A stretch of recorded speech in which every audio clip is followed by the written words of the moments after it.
Hi everyone, how are you? I hope you're all doing well. Great to have you all on the call today. We had a great sign up for this webinar, and the purpose of it really is to give you the overview of what a job can be for an administrator within an organization. And at the end of the session, you'll get that little overview about, okay, what do I need to do weekly, monthly, quarterly? What are all the things I need to do? And the idea of that is that you're acting really as you've got a project management process of how you will manage your admin of your system. So hopefully you'll take away some great tips and things to be thinking about during the session. The session I ran during Dreamforce, it got selected as an admin track and it completely sold out. Not letting people paid for it, but the queue was round the corner and not everybody could get into it. So it's fantastic to feel like that this is a session that's really of value and people will find useful, and it will be recorded and shared, so you'll get an email with the recording of it so you can listen back to it as well. So it literally is 40 minutes. It fitted into 40 minutes perfectly, so I'll crack on. If you're in your lunch break, then hopefully you'll finish in time for the lunch break. So just to give you a bit of background to me, and hopefully the credibility for doing this webinar. So as many of you will know, I've been running a Salesforce consultancy practice now since 2012, but I started working with Salesforce 9 years ago and been operating as a Salesforce consultant for 7 years. I've got various skills. What I realized, I started as an admin for my own system for an organization I was running at the time for a couple of years. And working as an internal admin, you can pretty much play around with it, particularly that, I was the CEO, so I could make decisions that I wanted to do and to change things. But when you're kind of then working in an organization where you're having to facilitate different people's needs, get buy-in for sponsorship and financial input as well, or working indeed as a consultant maybe for other organizations, it requires a different range of skill sets. And some of the skills I've developed and done training around is particularly around business analysis, change management and agile project management throughout the years of working, because I've realized that actually these are skills I need in order to help people implement a solution. Now, what I go through today are more practical things about being an admin, and we don't really delve into hugely the aspects around change management and business analysis, but it's certainly some of the areas that I will be touching on as part of this. So now we run a Salesforce practice helping non-profits, and we help charities set up and manage their systems. And also I run Super Mums, which is a program where we train up mums and dads in Salesforce skills and then help place them into job opportunities within the sector. So this webinar is really to help develop you as admins. So the 4 areas that we're going to be talking about, the first is security management, and that's really about you being the guardian of the system. The second is system management, which is a bit like you being the doctor really, understanding the pain points and providing solutions or preventing the pains in the first place. The third is around data management. So this is about you being the housekeeper of your system and keeping your system clean and tidy with good, valid data. And the 4 is about you being like the leader, the visionary really, and about helping create a CRM roadmap for your organization. So these are the 4 areas that I feel can sit within the responsibility of a Salesforce admin. You may not have all responsibility for those, but as I say, today is about reflecting on what you're doing well, what you need to do better, and what you feel is in scope of your role. So let's start with security management first. So as I mentioned, it's about being the guardian of your system, making sure that the safety of people's data, is important and it lies in your hands. Now, one of the trailhead badges that I'd recommend looking at for this is it's called a root, and it's called Protect Your Salesforce Data. So you can go and find that on Trailhead, and that will talk you through some of the things that I'm going to be covering on this particular bit today. So security of your system, what does that mean in practice? It means people can access the system who should be able to, and people who can't access the system can't.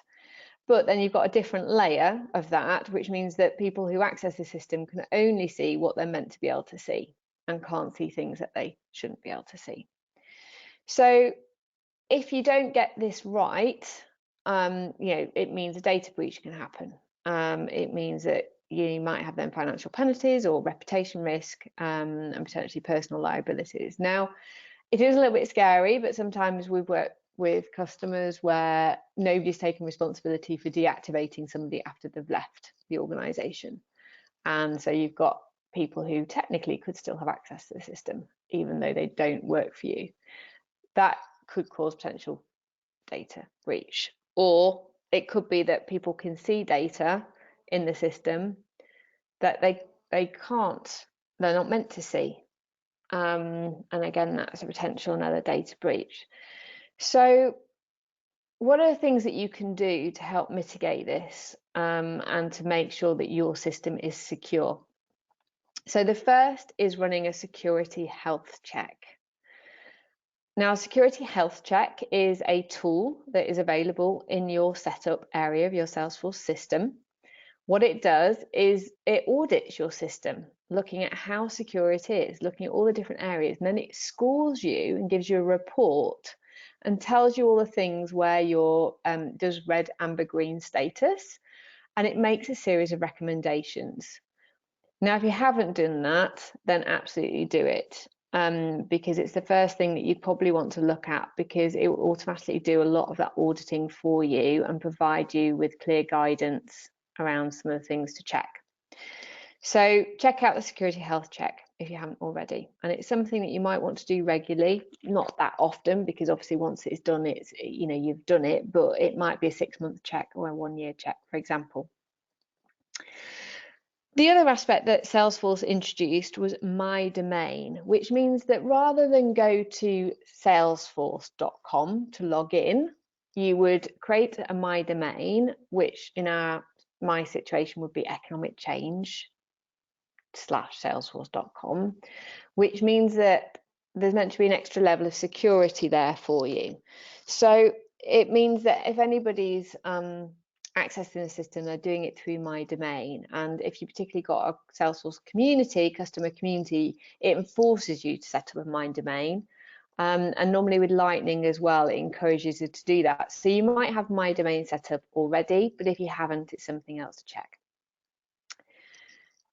Now, one of the areas that comes up in your security health check, it might make you look at password policies. Now, you hopefully will have somebody that looks after data protection, GDPR, cybersecurity within your organization. And it's likely that you will have some password policies set somewhere for the organization for any systems that you use. And there are certainly best practice ones out there. So we're accredited through Cyber Essentials, for example, and they provide some password policies. So make sure that your Salesforce system is set up with industry best practice password policies. So everybody has to adhere to those. And simple things like you have to make people renew their passwords after a certain amount of time, or you have to have a certain number of characters, etc., and symbols, and whatever the combination is. So make sure you've got the right password policies in your system. Similarly, look at your security policies. Your security policies, again, should be defined more by somebody who's got a wider responsibility for cybersecurity within your organization. That might sit with you, it might not. But make sure that you've got, decisions around who can access our system when. So maybe security would look like that people can only log into Salesforce between the hours of 9 till 5, or within certain IP addresses, and that is dependent on the level of security that you might need to have around your data. So there's all those different aspects you need to think about security. Now, one of the other things that you might want to think about is backup options for Salesforce. So, the default is a scheduled export of data, but that's great because it gives you a spreadsheet which you then have to put somewhere, and it's not in any particular useful state if you needed to restore anything. So you might want to look at backup options like Own Backup, for example, which is a tool that you can use. And that gives you a more coherent backup option, just in case anything did happen to your system, that, you know, and data was lost or data was accidentally deleted and you needed a weekly scheduled backup of data so you could restore it to what you need. And that's just in case perhaps a breach happens and somebody does delete something, you know, maybe it's a disgruntled employee or whatever, you know, you just don't know what's going to happen. So think about your backup options. And the final bit around all this is, how do you monitor data breaches? And I think, you know, monitoring, it does depend on, there's quite a few facets to think about, but some of the things to think about is, you know, you need to have a protocol that if somebody's leaving the organization, that there's a tick list of all the things you need to do when they leave, and that's obviously like sign them out of all the systems that you've got and make sure they can't access any of your data. The second sort of aspect you might think about there is, you know, make sure that if you're the system admin in the system, make sure that you've got access to all users so you can log in as them and see what they can see and make sure that it is fit for purpose and they can only see what they're meant to see. Now, obviously, you should do that as part of only design and setup. But if you haven't done that, then there is a risk that, you know, maybe they can be seeing, you know, do you know, hand on heart, that they can only see what they need to see? So you can set up a series of reports and dashboards around also login activity, you know, see how often people are logging in or when they're logging in, or if certain things were changed, you could track history on certain fields or data that might be important to track. You know, you need to define what a potential data breach could be and decide how you could monitor that so you've got a view of it. When we're talking about what access people need to certain data, there's different levels that you can lock information down to, and this is just really the reflecting on the main security functionality that Salesforce offers. So, you know, best practice would be only give users access to the information they need to see. That would be your starting point, really. Don't have everybody at an all-see, all-dancing view if they don't need it, and then you're kind of protecting yourself as much as possible. So your appraisal of that would be, you know, of my different users in this organization, you know, what fields do they need to see? What record types do they need to see? What objects do they need to see? What level of admin functionality do they need to see or have, sorry, because you can create delegated admin functionality. You know, is there certain IP addresses that they need to be, you know, restricted by? Is there certain fields that I want to track history on? And when do I look at, you know, the audit log? Do I use the audit log and track what certain people are doing? Now, you don't want to take this to a, you know, an insane level where you're almost like tracking everybody's movements, but you know, it can be useful to kind of just appraise this and just double check that actually people only have access to do or see what they need at the given points, and there's a way for you to track that also. And I mean, there are tools on the App Exchange also that record things that are going on in Salesforce and record changes that have been made, and it's a tool that's used particularly if you need to track certain changes as well. So it goes beyond the audit log, because it actually records changes to fields and what people are doing, like a video. So, you know, depending on your organization, you might find you need a different level of audit history. And then the third part of this is around GDPR and personal data compliance. So, you know, if you're holding personal data in the system, you need to think about what is the method of consent. You know, how have these people consented to be in our system? Have they asked to be communicated? You know, who owns that data? Because at the end of the day, there is an overlap here with data management, but this does go back to security, in that you should only really have personal data or information in the system if you've had consent from that person to hold it. And, you know, if it's publicly available, then there's a different type of conversation. But if people are just putting data in here that they've found, but you haven't got consent, then you need to think about how you manage this data properly, and who do you go to talk to, i.e. who owns those records in Salesforce.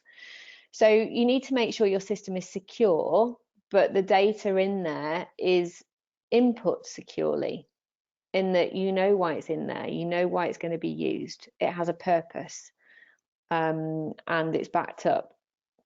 And when do you delete that data? If you no longer need it, when do you delete it? And that should be part of your terms and conditions and your privacy policy.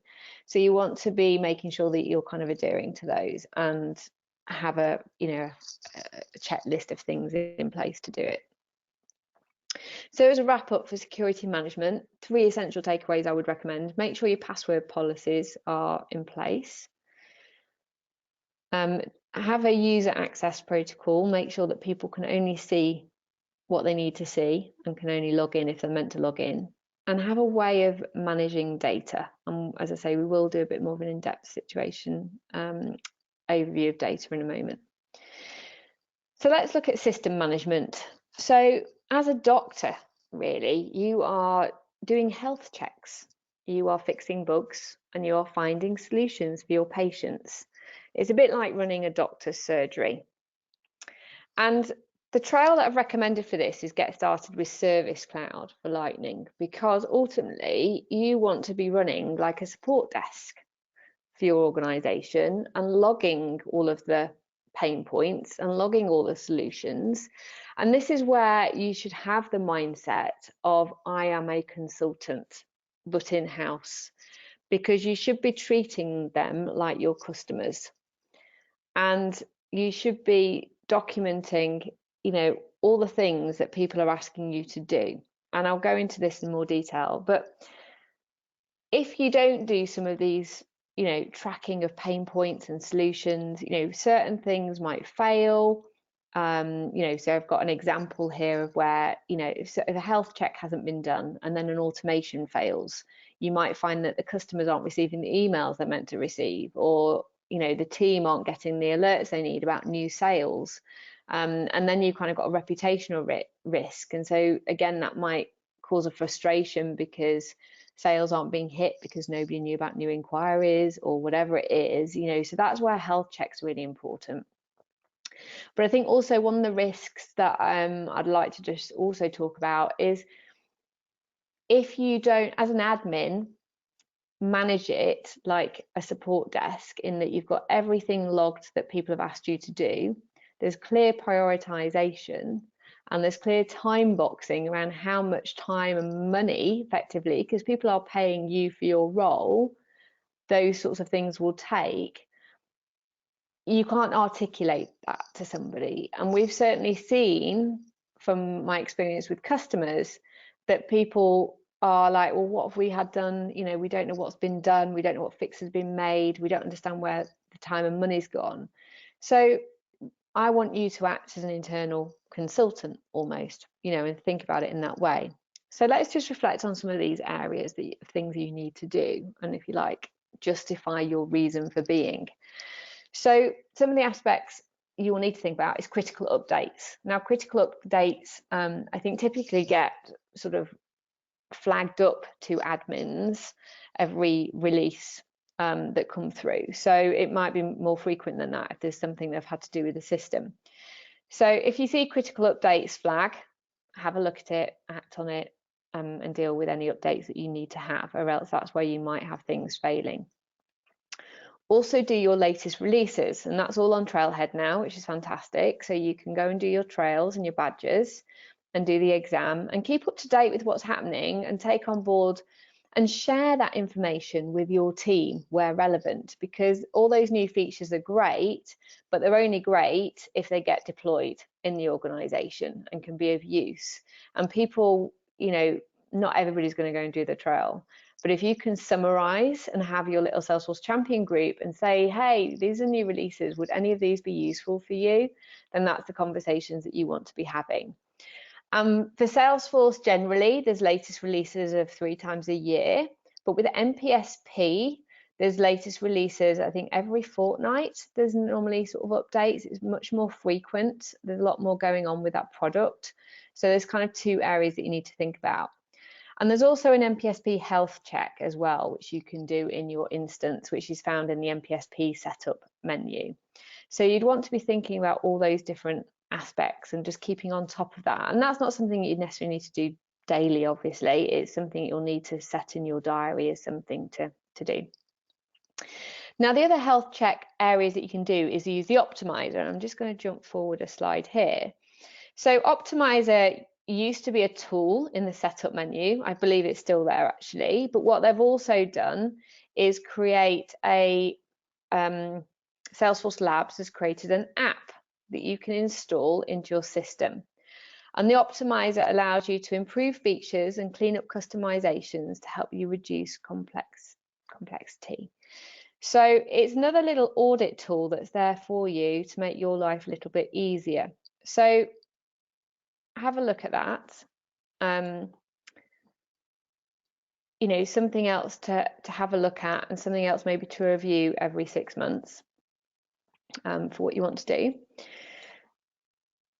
If you haven't converted to Lightning yet, then that's something that Salesforce is going to obviously encourage you to do. So we'd encourage you to be starting to move over to Lightning if you're not already, particularly for some team members, and get people excited about it. It has a lot more features. Everything's moving that way. It's becoming the norm. So absolutely start looking at Lightning.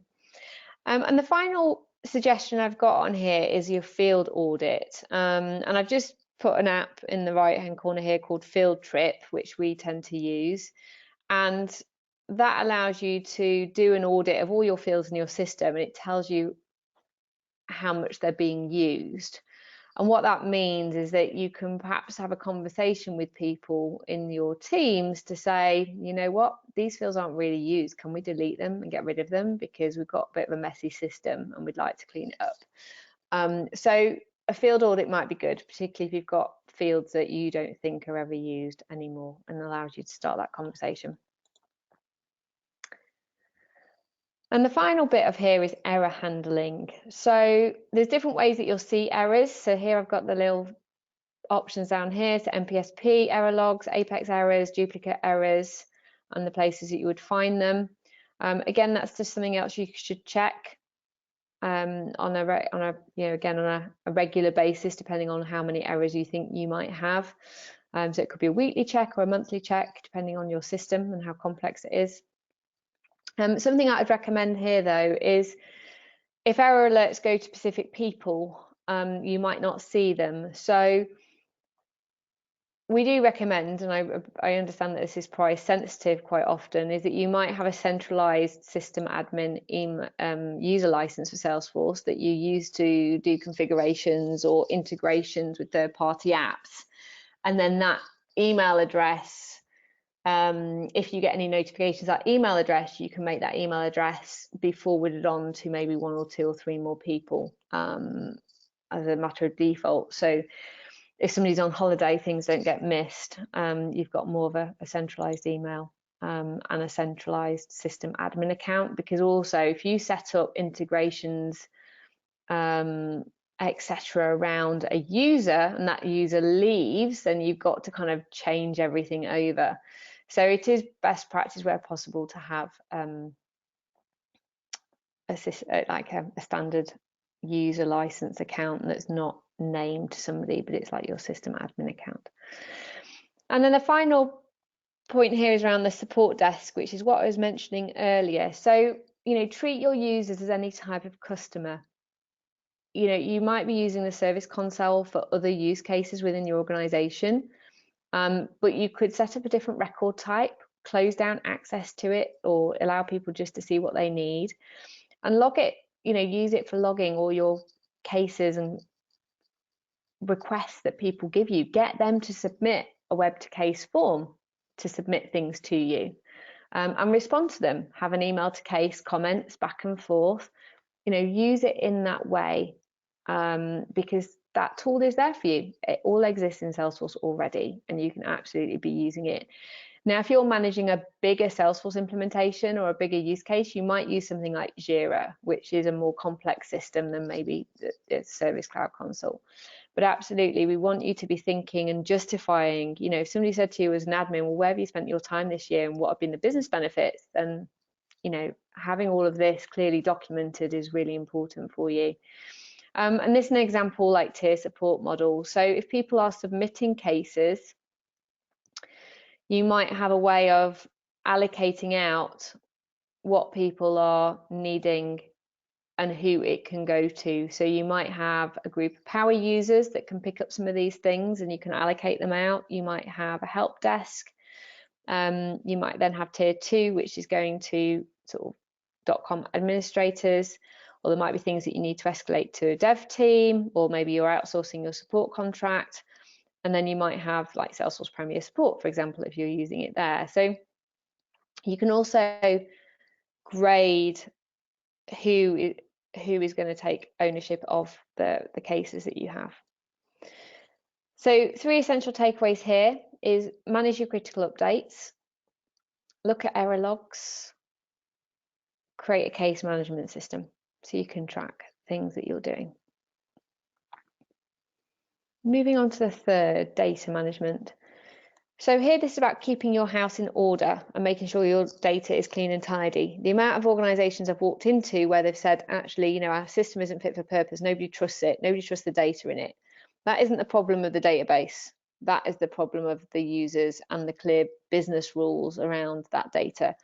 Now, there's some ways that an admin can help in this role because it doesn't all sit with you, but you do have a role to play. So there's a module on Trailhead called Data Quality, which could be useful here. It does reflect on the points that I'm making.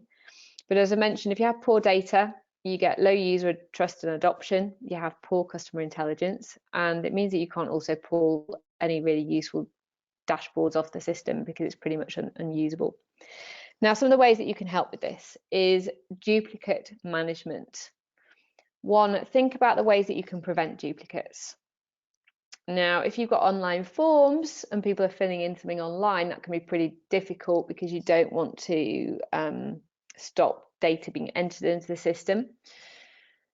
But if people are entering data directly into the system, if they're entering in something and it identifies a duplicate, you can flag it there and then. So if it's an online form, more tricky. If they're entering directly, yes, you can set up some flags.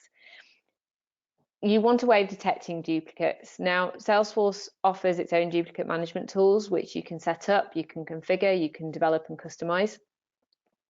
But you can also embed other duplicate tools in here as well. So I've got a couple of tools on the right-hand side. Validity and Polarity both have duplicate management tools that you can use. So have a look at those and see if they help. You might need to do a cleanse of your system if it's dirty already and you've already got a load of duplicates in there, if you're having to backtrack on what you've got already. But think about how you manage it. Now, how often, who manages duplicates? So do you have a duplicate check report that you look at every week? If you have duplicates, what are the merge rules? How do you merge it? And what are the non-merge rules, i.e. when do you not merge data together because they are seen as separate? So you have to be really clear as a team when you might merge things and when you won't. So that needs to be clear, and you need to think about who's going to do that task. The next is around data validation. So how do you maintain data integrity in your system around validation? So think about what fields need to be required. So you always need data in those fields at a given part of the process. And so you might develop that out during a process of engaging with a customer, for example, and that's where you could put validation rules in there. But also make sure they're only valid at the right point of the process, because you don't want to make it impossible for people to enter in details. If somebody's creating a contact, if they need to fill in 10 fields right at the very beginning, that might be too many. And this leads me sort of nicely onto the business rules sort of conversation, really. So when we have a business rules conversation with a client, what we ask them is, right, okay, if you were to imagine all of your contacts, let's think about them. if somebody was entering in Joe Blogs into the system, what is the compulsory data you need? What are the compulsory fields that you need to be filled in about Joe Blogs? Because if you just put Joe Blogs in there, you're not going to know how did they consent, who do they, what's their interest or whatever it is. So what are the compulsory fields that need to be put as required, if you like, to be able to add anybody into that system? That's your starting point. And beyond compulsory, you've then got core fields. And core fields are things that you'd like to have about that person, so enough information about them to make it useful data beyond compulsory. And then beyond core fields, you might have segmentation data. How do I know which mailing list they're interested in, or what kind of services they might be interested in, so you can start to do more targeted marketing, for example. So you've got to think about, what are our business rules here? What do we need to put in the system at what point about different people to make this a good quality system? What defines good quality data in our system? Because what's really transparent quite often is people go, oh, we don't trust the data in our system. But you're like, why? Why is that? And if you turn that on its head and go, okay, well, what would make it really good data? What does good quality data? That's what your business rules are. And everybody has to be really clear with that. And it has to be enforced that everybody follows these business rules. And that's from the top down executive sponsor all the way down to the below, because unless these business rules are followed, you're going to end up with that dirty data system again. One of the caveats you might have here is an autofill that might help you keep your data clean, in that you could automatically fill in data from online forms, for example, or from like postcode finder, where it automatically fills in the postcode and address. So you can obviously get some tools that help you with this issue. And then the next area is data cleansing. So this is where, the idea of cleaning a system feels therapeutic, right? It's kind of like, oh God, let's just get some of this data out here that we really don't need. And they're great conversations to have, like, who are we keeping in the system that we don't need?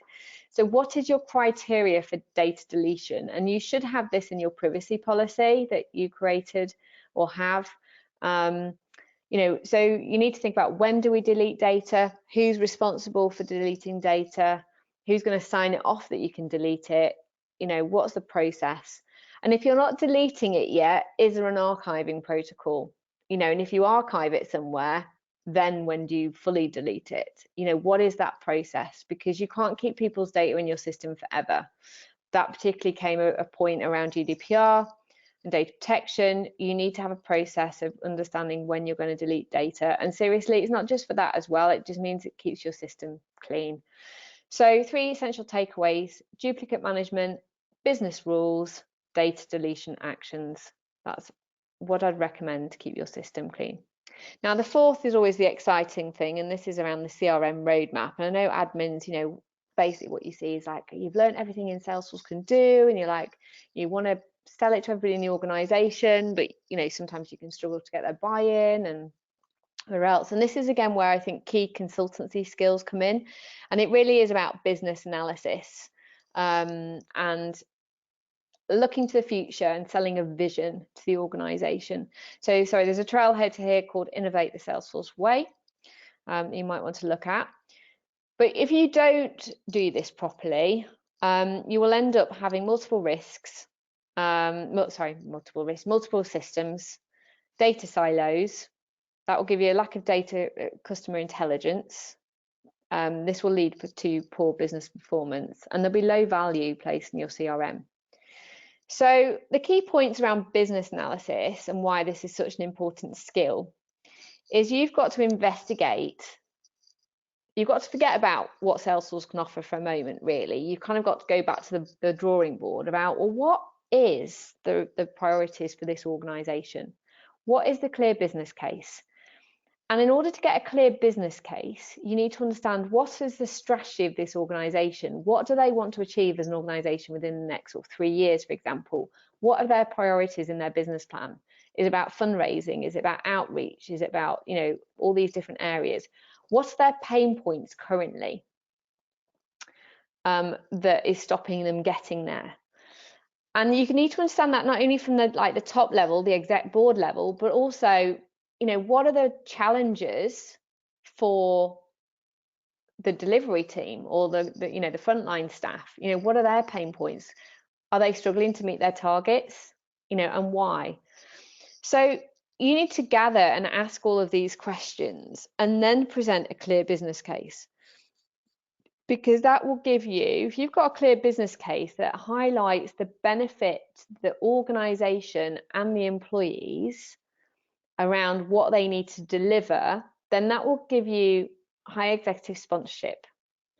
And it will help you to get agreed priorities between everybody, and it will give you a clear return on investment. Because people understand that if we're going to spend this much on a technical solution, then that's going to help us increase our fundraising by 50% or reduce admin costs by 50% or whatever it is. That's what you've got to put together. So you need to go out there and understand what people need, and then give them a demo of the products, the different range of solutions, because quite often I will see this time and time again, people don't understand all the different things that Salesforce can do. They don't. They think it's either just for fundraising or it's just for marketing or whatever they've seen advertised, and you've got to open their eyes to it. Now they may or may not buy into it, but they're going to buy into it if it feels like it fits their needs. So it's worth investigating what their needs are first. Then you can arrange a demo either through a consultancy or do it yourself, or whatever feels the most comfortable. And say, right, this is what the solution is. This is what I understand you need. I think it could do all of these things for you. This is one of the options you should definitely consider.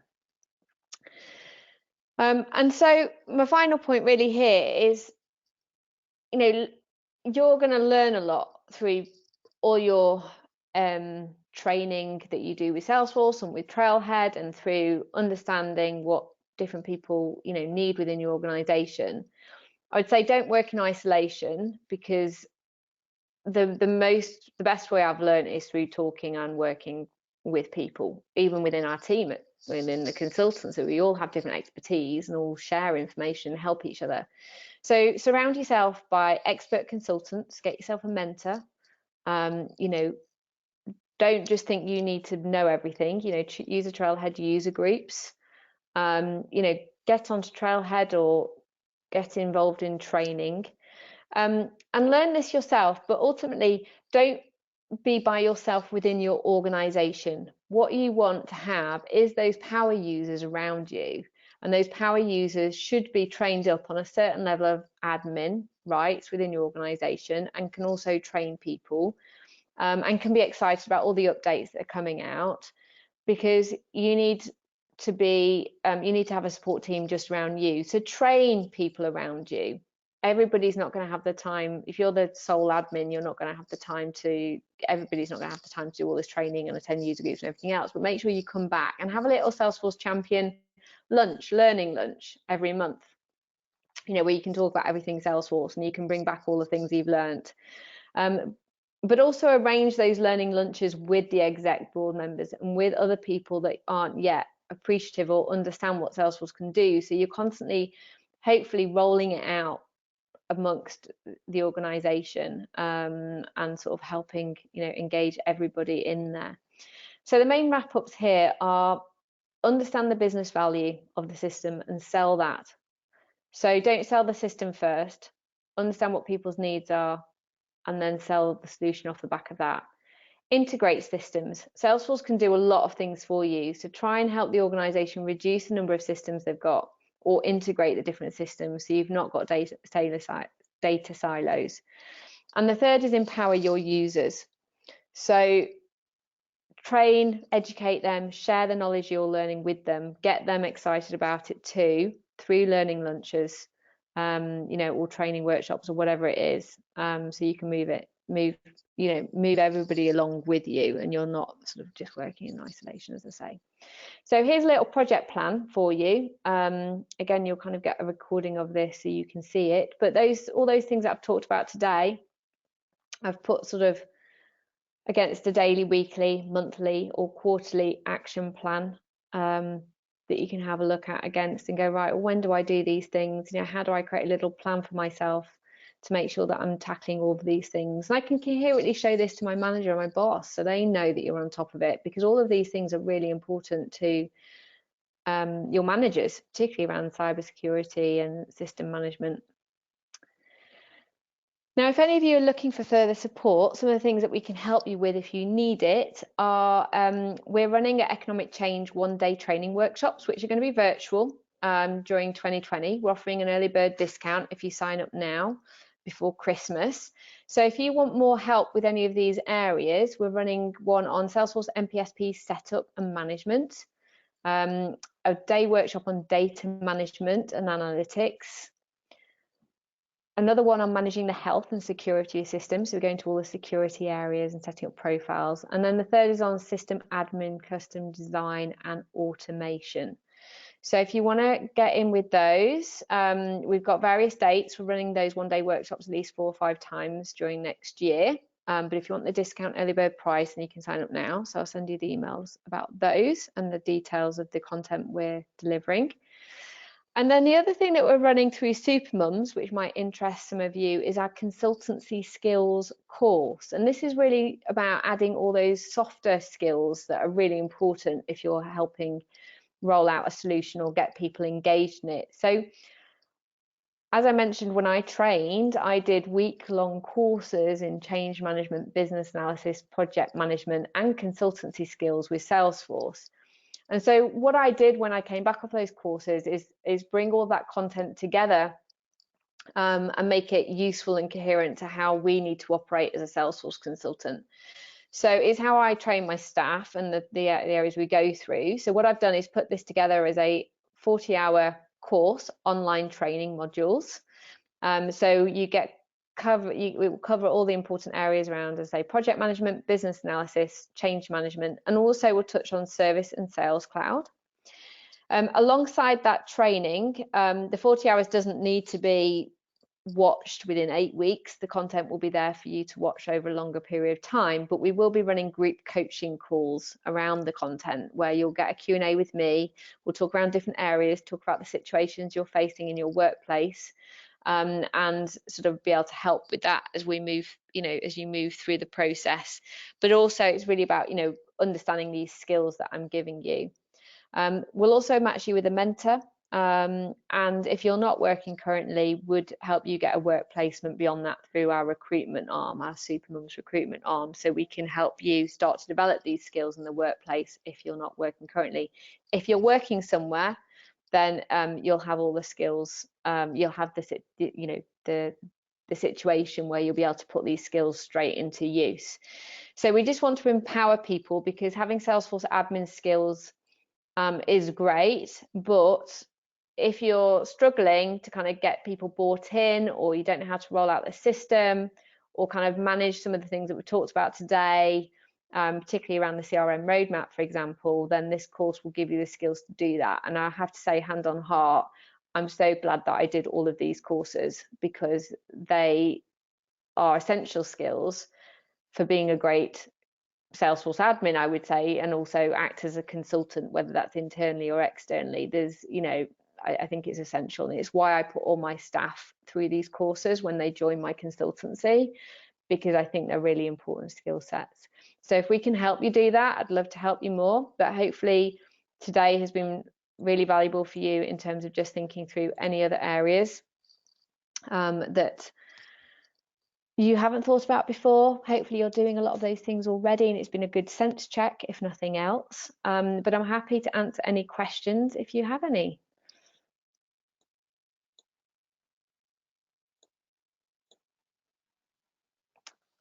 So somebody just asked, what does a CRM stand for? So CRM is Client Relationship Management System. So Salesforce is a CRM tool, and it's for managing client relationships. Always a good point to remember, particularly when you're talking about business rules and clients, because if you're not using Salesforce for client relationship management, then it's not going to be fit for purpose. So it's always very reflective of making sure that you have information about the relationships you have with your customers in your database, or else that's where your data then is no longer useful. So yeah, So the slide deck will be sent out to you. There's an automated email, Lee, that will send this video out to you within an hour after the call. It gets sent out automatically. Okay. Any other questions? Brilliant. Well, as I say, it's quite a lot of information to take in there. So you'll get the recording. You can work through it again in your own time. And lots of information to pack into 40 minutes. But I'm glad that's been useful. Thank you for your feedback. That's awesome. I will also put it on YouTube as well. So it will be there on our Economic Change and Supermum's YouTubes. Brilliant. Well, have a great day, everyone. Thanks so much. I'll send out an email. If any of you are interested in any of the other training or consultancy courses, then happy to have a chat about that too. But yeah, speak to you all soon. Take care. Bye.